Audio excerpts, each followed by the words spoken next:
Здраво, Македонија! Ви посакувам убаво утро и ви поканувам утрински да го проследите нашиот разговор кој што денеска ќе го имам со мојот соговорник, ќе дадеме убави совети и ќе позборуваме малку околу милениците, како тие да се негуваат, кога е соодветно време да се пострижуваат, а секако и за овој период ќе дадеме совети на што се треба да се внимава.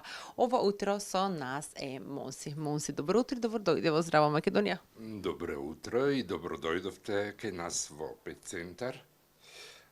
Драго ми е што ете баш денес вака пролетно ќе позборуваме за негата и грижата за нашите домашни миленици. Така е. Со нас ова утро е Клара. Клеа. Клеа. Да.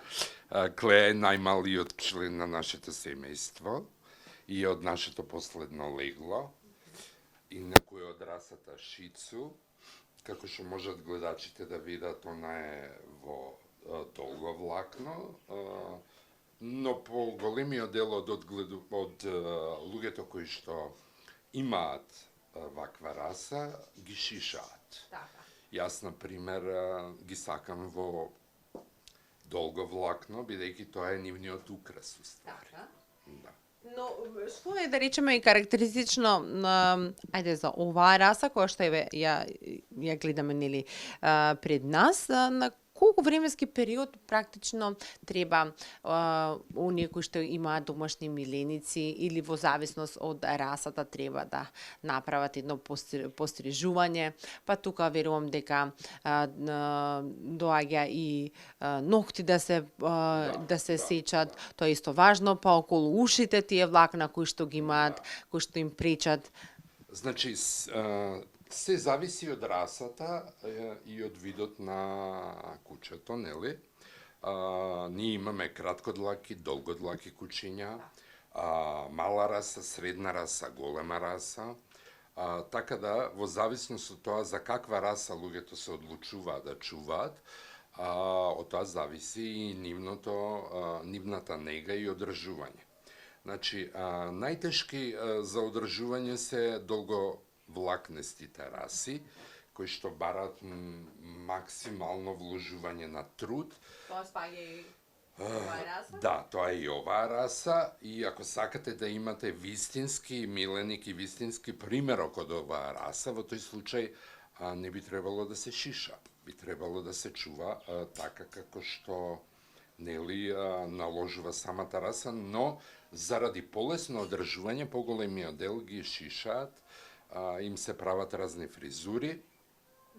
Така да станува збор за фризури, има ли трендови околу фризурите и за кучињето? Како да не, има. Последниот тренд е азискиот стил на шишање. Сега скоро јас го завршив тој левел ап кај еден светски признат грумер, кој што беше тука и го одржа тој семинар за азиско шишање на кучиња. Така да...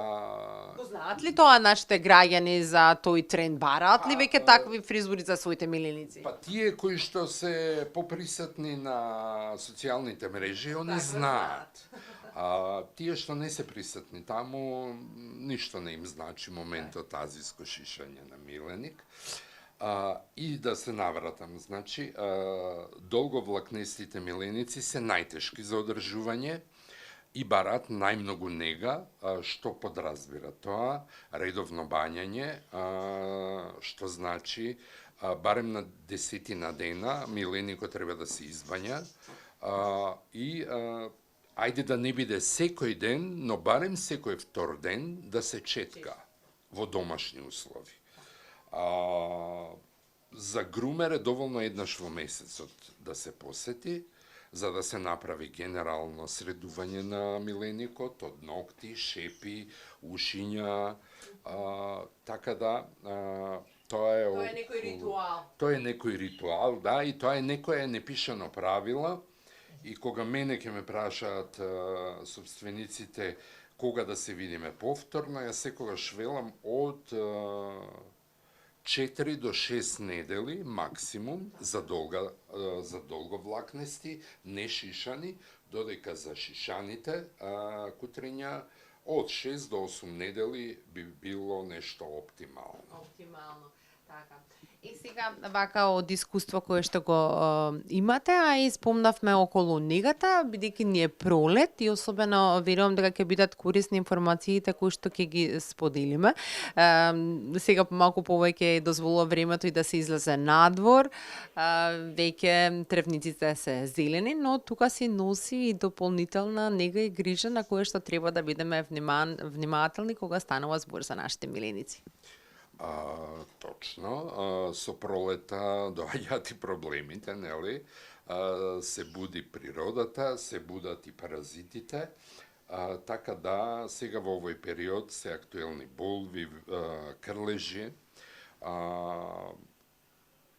Јас препорачувам на милениците задолжително да се заштитат со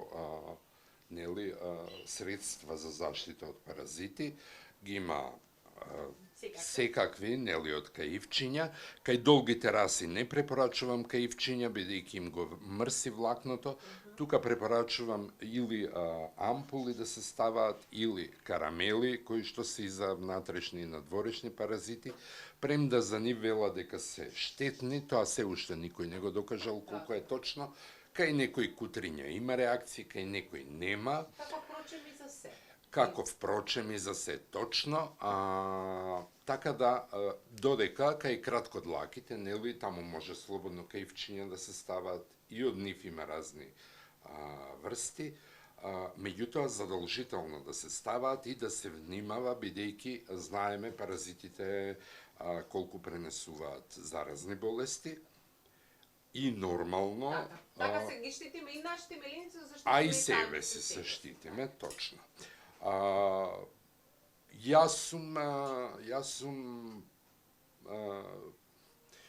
сум поборник на нешишање на долговлакнестите кучиња, меѓутоа... На одржување? Да, меѓутоа можам да кажам дека 90% од луѓето кои што чува долговлакнести кутриња ги шишаат кратко. Повеќе колку што треба? Па некогаш сме приморани да ги шишаме и повеќе од колку што треба, бидејќи се заплеткани. Така, му се ви благодарам многу што ова утро бевте во Здрава Македонија и верувам дека сите овие информации и ќе им бидат корисни на нашите гледачи и на оние кои што веќе имаат миленици и долги години си ги имаат во своите домови, а и на оние кои што сега имаат, да речеме, се нови и имаат нови членови на нивното семејство. Ви посакувам многу успех и да се гледаме за убави работи. Ми беше драго што бевте мои гости денес. И ги поздравувам сите гледачи, особено љубителите на домашни миленици, им посакувам добро здравје на нивните миленици.